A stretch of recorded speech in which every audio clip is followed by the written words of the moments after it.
পুত্র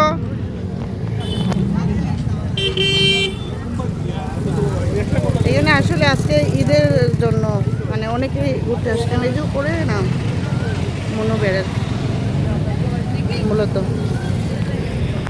এটার উপর পাশে মানে এখন কিন্তু অনেক মানুষ আসছেন এখানে ঘুরতে। মূলত এই জায়গাটা পার হয়ে যে শিশু পার্কটাতে মানে যেতে হয়, মাঝখানে যেখানে একটা বালুর রাস্তা আমরা দেখলাম।